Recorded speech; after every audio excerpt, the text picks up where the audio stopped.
Fan of an ESPN. I wanted to know if the incident stirred any emotions inside of you and how you manage them, if it does.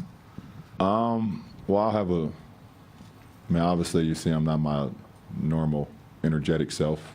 It'll pass. That's fine. I'm figuring it out. I'm thinking about my kids a lot. Obviously, I'm not in front of them. So, but my wife, I talked to my wife, and she was pretty. She's the Energizer bunny of the family. So, and she said everything is fine. So that helps me out a lot. But you know, time heals all, and at the end of the day, like I said, if this incident that happened to me and my family today can keep the conversation going and can shed light on us trying to figure out a way to keep progressing and not regressing, then I'm not against it happening to us again. I mean, it's as long as my family's safe, Dave. LeBron, Greg Logan of New York Newsday. You do seem very aware, though, of your historical perspective in the game. 7 straight finals with 2 different teams, and now part of this trilogy. Do you see each step of this, and this one in particular, as another brick in building your own personal legacy in the game?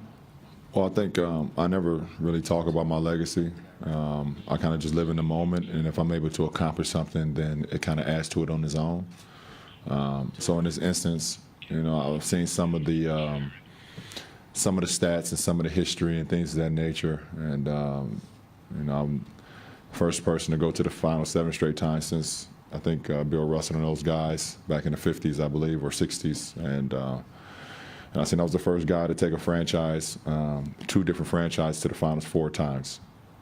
So, you know, at the end of the day, I want to be able to, once I hang it up and not play this game anymore, that people can look at what I was able to accomplish, win, lose, or draw, and say that he made a difference. And, you know, so that's what I'm here for.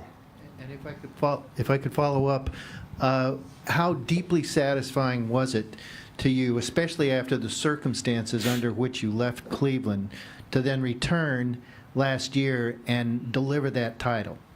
Well, it was a goal of mine, and satisfying is I don't like to be satisfied too much because then you become complacent.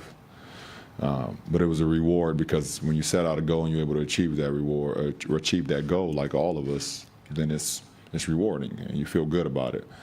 But I'm not a complacent person. You know, after we was able to accomplish that last year and we celebrated for a few days, I got right back to work, you know, mentally and physically, get my body ready because I wanted to be able to put myself and put our teammates and put our franchise in a position where we had an opportunity to do it again.